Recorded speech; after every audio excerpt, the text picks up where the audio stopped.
जय श्री राधे। पूज्य श्री सद्गुरुदेव भगवान के चरणों में प्रणाम। बाल भक्त ओम प्रकाश जी का चरित्र। कल हमने सुना था कैसे उनके हृदय में भगवान के दर्शनों की उत्कंठा जागृत हुई। आइए अब उससे आगे सुनते हैं। ओम प्रकाश जी अपने मित्रों को साधारण बातचीत में भी इतने ऊंचे ऊंचे उपदेश दे जाते थे कि बड़े बड़े महात्मा भी ऐसे उपदेश शायद स्वाभाविक बातचीत में नहीं देते होंगे। प्रत्येक पत्र में ये अपने मित्रों को ऐसी दिव्य शिक्षा देते थे कि बड़े बड़े नास्तिकों का भी जीवन बदल जाए। आगे हम उनके कुछ पत्रों को प्रकाशित करेंगे। आशा है उन पत्रों से पाठकों को महान लाभ होगा। ओम जी ने एक दिन खेल में एक पर्चे पर छोटा सा लेख लिखा था। वह पर्चा इस प्रकार है। मनुष्य जीवन बड़ा दुर्लभ है। देवता तक इसके लिए लालायित हैं, क्योंकि ईश्वर प्राप्ति मनुष्य देह में ही संभव है। हम कैसे अभागे हैं कि ऐसा दुर्लभ जन्म पाकर भी विषय भोग में इसे बिताए देते हैं। यदि मनुष्य को कम से कम एक बार भी सर्व ब्रह्मांड सृष्टा और सर्वशक्तिमान जगदीश्वर का साक्षात दर्शन न हुआ तो उसके लिए पशु योनि और मनुष्य योनि एक सी है। हम यह भी देखते हैं कि करोड़ों में शायद 10-12 को ही इस बात का ज्ञान होगा, नहीं तो बाकी सब माया जाल में मस्त हैं। शोक शोक महाशोक। ईश्वर साक्षात्कार के लिए नाम जप सर्वोपरि साधन है। ध्यान सहित नाम जप नामक पुस्तक पूरी श्रद्धा के साथ पढ़कर विचार करो। शायद आपका जीवन ही बदल जाए और जीवन सफल हो जाए। भगवान सबको सद्बुद्धि दें। जिसने नाम जप की महिमा जानकर भी नाम जप शुरू नहीं किया वह मनुष्य नहीं पशु है।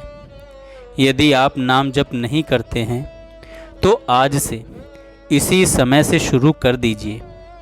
मैं पूरे विश्वास के साथ कहता हूँ कि आपको श्री कृष्ण का साक्षात्कार अवश्य होगा। हाँ, तो अभी से शुरू कर दो।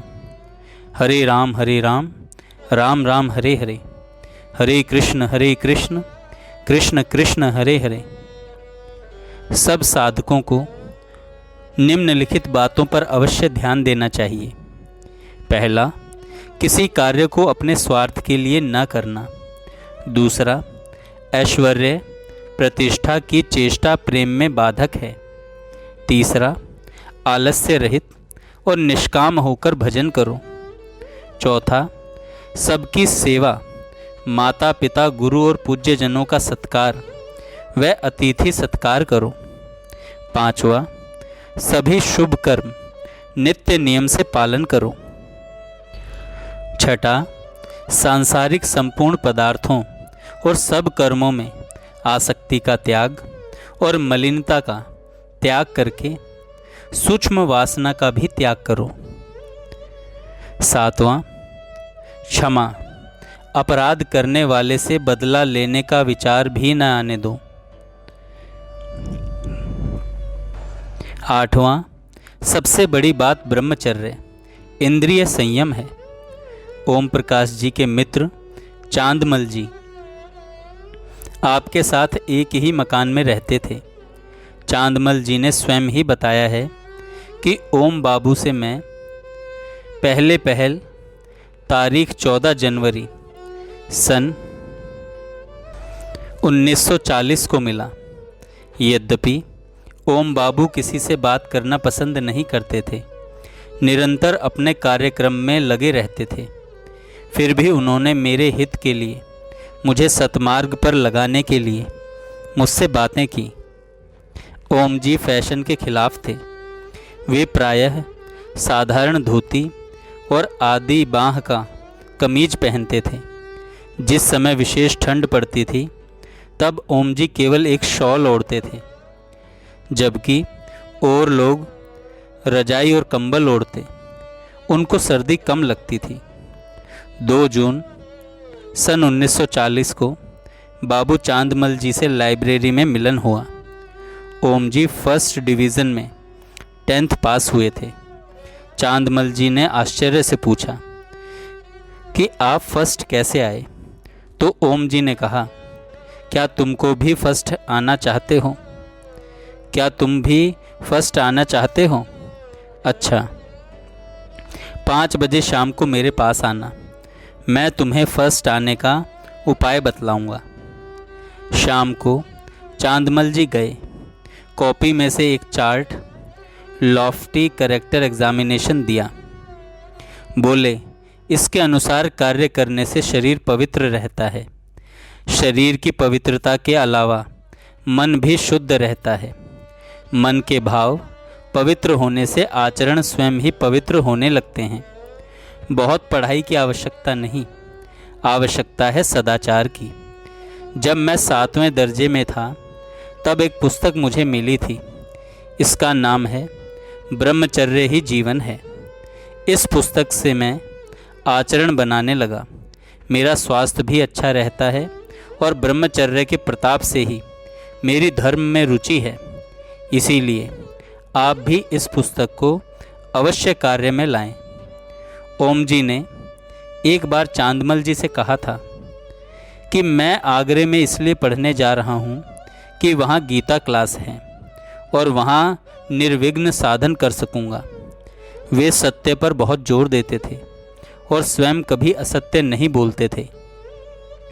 वे कहते थे कि मुझे जहाँ तक होश है मैंने जीवन भर कभी झूठ नहीं बोला। इसके बाद वे आगरा चले गए।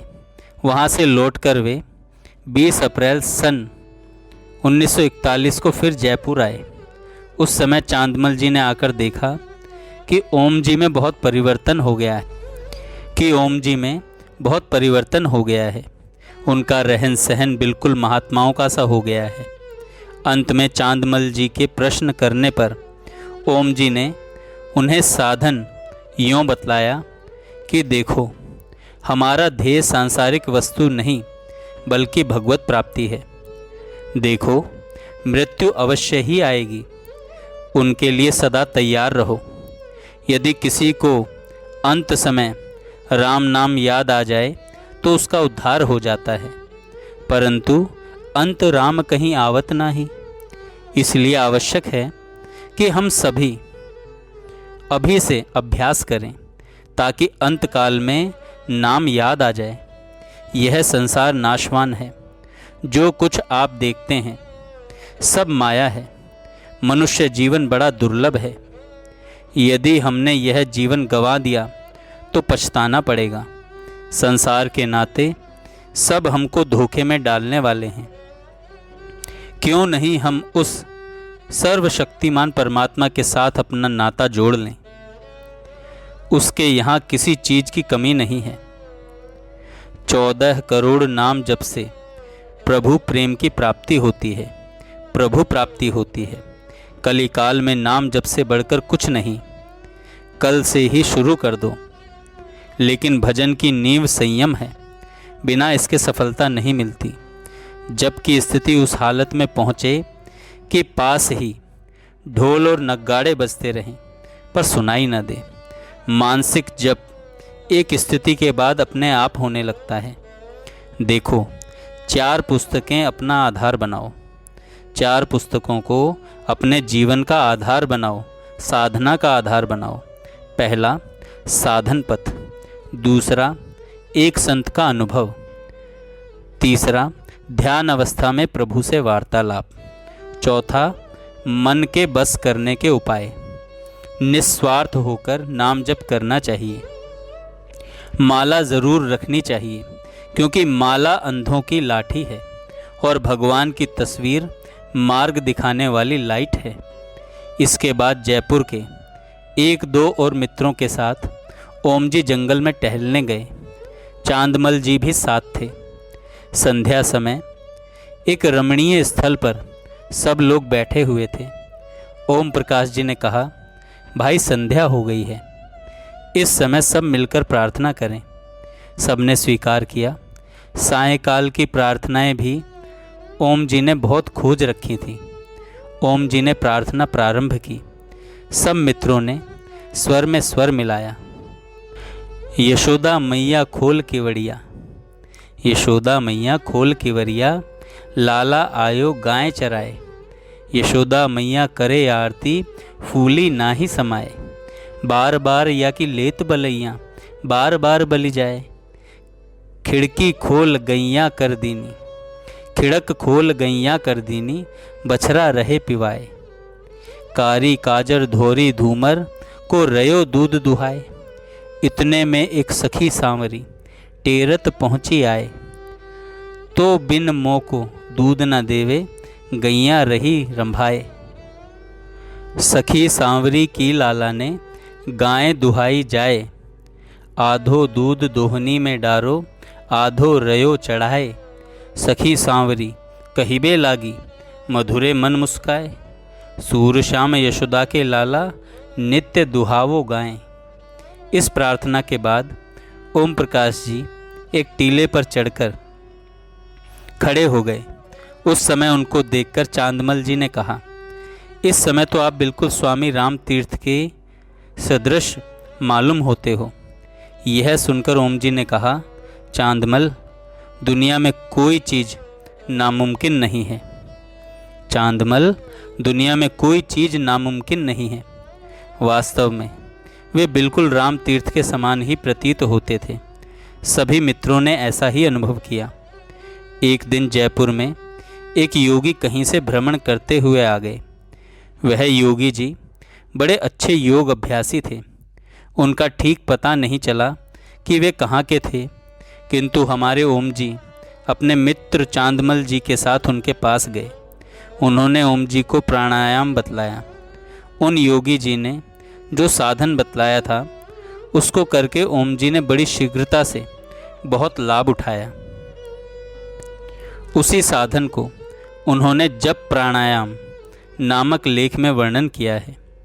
एक बार रात्रि में सब मित्रों के साथ टहलने गए। तदनंतर महाराजा कॉलेज के सामने के ग्राउंड पर बैठकर वार्तालाप करने लगे। उस दिन बड़ा विचित्र सत्संग रहा। 10 बजे रात में ओम जी ने तारों का परिचय देना प्रारंभ किया। एक एक तारे का हाल खुलासा बतलाने लगे। सप्तऋषि, ध्रुव, बुध, मंगल, बृहस्पति आदि अनेक नक्षत्रों का हाल बतलाकर कहने लगे, वह परमात्मा कितना शक्तिशाली है कि जिसने इतना आश्चर्यजनक संसार बनाया। यह सूर्य, चंद्र, पृथ्वी, समुद्र, आकाश, तारे हमेशा भ्रमण करते रहते हैं, पर बिना आधार के ही आकाश में ईश्वर अपनी शक्ति से इन सबको नचाता रहता है। ओम प्रकाश जी के एक मित्र एमए में पढ़ते थे। वे श्री कृष्ण चंद्र के अनन्य भक्त थे। दैव योग से वे एमए में फेल हो गए।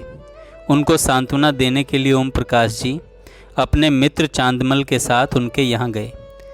कुशल प्रश्न के पश्चात ओम जी ने इस प्रकार समझाया, भगवान जिससे विशेष प्रेम करते हैं उसकी परीक्षा के लिए उसे वे विशेष कष्ट में डालते हैं। कष्ट पाते पाते भक्त निर्मल हो जाता है। जैसे सोना आग में तपाए जाने पर अपना सब मैल त्याग देता है, तब वह शुद्ध सोना बनकर असली कहा जाता है। चाहे जो भी घटना घट जाए, तुम शीतल रहो। तुम तो विकृति या शोभ न आने पावे, तुम में विकृति या शोभ न आने पावे, तब तुम्हारी भक्ति दृढ़ कही जाएगी। इस प्रकार से जब ओम जी ने उनको समझाया तो उनका मन प्रफुल्लित हो उठा। वे फिर शांत मन से श्री कृष्ण चिंतन में लग गए। ओम जी की वाणी में बड़ी शक्ति थी। उनमें जीवन को बदल देने की सामर्थ्य थी। उसके बाद मित्रों के साथ वे मंदिरों में दर्शनार्थ भी गए। श्री गोविंद देव जी के मंदिर में जब गए तो इनका विचित्र हाल हो गया। कंठ गदगद और आंसुओं की धारा प्रवाहित होने लगी। ओम जी की ऐसी अलौकिक भक्ति देखकर वहाँ के लोग आश्चर्य करने लगे। एक सज्जन ने चांदमल से पूछा, यह स्वामी जी कहाँ से आए हैं? यह सुनकर चांदमल ने धीरे से कहा, यह स्वामी जी नहीं, यह तो कॉलेज के एक विद्यार्थी हैं। यह सुनकर वह सज्जन अवाक रह गए। उनको ओम जी की शक्ल बिल्कुल महात्माओं की तरह प्रतीत हुई। दर्शन करके जब लौटे तो एक और मित्र ने आकर कहा, आजकल सिनेमा में पुनर्मिलन खेल आया है, चलोगे देखने? ओम जी उस समय न जाने किस भाव में थे, उन्होंने कुछ समझा ही नहीं। वे बोले, मैं तो अभी साधारण मिलन के लिए तरस रहा हूँ, फिर पुनर्मिलन कहाँ? मैं तो आधे मिलन के लिए व्याकुल हूँ। इनको पूर्ण मिलन आ रहा है, भा रहा है। ओम प्रकाश जी के जेब में हर वक्त माला पड़ी रहती थी। वे मौका पाते ही जप करने लगते थे। वे कहा करते थे, माला और तस्वीर के बिना जप का आनंद ही नहीं। घर में तो घड़ी उनकी संगिनी थी। घड़ी से जप बढ़ाने में उनको बहुत मदद मिली। घड़ी से ऊपर भी एक श्री कृष्ण भगवान का चित्र था। घड़ी की टकटक के साथ उनका जप कई घंटे बराबर चलता रहता था। थोड़े दिनों इस प्रकार भजन करने के बाद वे सारे संसार को श्री कृष्ण में देखने लगे। आध्यात्मिक बल उनमें बहुत बढ़ गया था। 29 अप्रैल को वे जयपुर से टोंक चले आए। यहाँ आकर उन्होंने बड़े जोरों से भजन प्रारंभ किया। यहाँ तक कि हरे राम मंत्र की, महामंत्र की 200 माला जप करने लगे। तदनंतर उन्होंने कीर्तन का खूब प्रचार किया। एक दिन महासंकीर्तन करने का आयोजन किया। उसके पहले उन्होंने जयपुर चांदमल के पास पत्र लिखा, मेरे यहाँ संकीर्तन होगा, आप सम्मिलित होने के लिए अवश्य पधारें। चांदमल जी 12 जुलाई को संध्या समय टोंक पहुँचे। उस दिन ओम जी का व्रत था। रात्रि में अपना कार्यक्रम बतलाते हुए और अनेक दिव्य बातें बतलाकर 1 बजे ओम जी ने शयन किया। प्रातःकाल ओम जी का ध्यान भजन साधन देखकर चांदमल आश्चर्य में पड़ गए। ऋषियों की तरह जप करते करते समाधि लगती थी। शाम को 4 बजे पार्टी थी। सब मित्रों के साथ ओम जी उस पहाड़ी की ओर चले जहाँ पर भोजन का और कीर्तन का प्रबंध था। सबके हाथ में माला थी। सब जप करते हुए चल रहे थे। साथ ही इस बात की होड़ भी लगाई गई थी कि कौन जल्दी जप कर सकता है। ओम जी, चांदमल जी, रामकरण जी, राम नारायण जी, राम कुमार जी आदि अनेक भक्तवृंद उस अन्नपूर्णा पहाड़ी पर पहुँचे। वहाँ पर बहुत रसयुक्त मधुर कीर्तन हो रहा था। वहाँ पर कीर्तन, पदगान तथा विशेष आनंद उल्लास सहित सत्संग हुआ। वहाँ पर चूरमा बाटी का प्रबंध किया गया था। सब भक्तों ने प्रेम पूर्वक प्रसाद पाया और फिर विरह में पद गाते हुए मासिक कीर्तन में सब लोग आए। मासिक कीर्तन जहाँ हो रहा था वहाँ पर बहुत सुंदर श्रृंगार सहित भगवान का सिंहासन सजाया गया था। उस मंडप में बड़ा मनोहर कीर्तन हुआ। पहला पद यह था, आया द्वार तुम्हारे, रामा आया द्वार तुम्हारे, जब जब भीड़ परी संतन पर, तुमने ही दुख टारे, मन में छाई गहन अंधेरी, दीपक कौन उजारे, नैया मोरी बीच भंवर में, तू ही पार उतारे। इस पद के बाद नाम ध्वनि से कीर्तन हुआ। उस कीर्तन में बड़ी दिव्यता दर्शित हो रही थी। जिस समय ओम प्रकाश जी मधुर स्वर में प्रेमोन्मत्त भाव से भरे हुए कीर्तन करने लगे, उस समय अलौकिक घटना घटी। भगवान का सिंहासन बिना वायु और बिना किसी कारण अपने आप हिलने लगा। यह देखकर सब आश्चर्य में डूब गए। तदनंतर जय भगवत गीते, हरि ही कमल विहारिणी सुंदर सुपुनीते, जय भगवद गीते, जय भगवद गीते। इस आरती के गान के पश्चात कीर्तन समाप्त हुआ। इसके बाद ओम जी अपने मित्र चांदमल को टोंक शहर दिखलाकर नदी की ओर ले गए। वहाँ पर ज्यों ही चांदमल बैठे कि उन्हें बहुत मधुर स्वर से गान सुनाई देने लगा, पर पता न लगा कि कौन गा रहा है। इस बात को स्वयं चांदमल जी ने लिखा है। मैं जब ओम जी के साथ नदी किनारे पहुंचा तो वहां मीलों तक रेत ही रेत दिखाई दी। वहां पर एक विचित्र बात देखने में आई। बहुत मधुर स्वर से गान पास ही कोई गा रहा हो, ऐसी आवाज़ आई। ऐसा मधुर गान मैंने कभी नहीं सुना था, लेकिन चारों ओर मैंने दूर दूर तक देखा, पर रेत के सिवा कुछ नहीं था। मैं नहीं समझ सका कि वह क्या बात थी।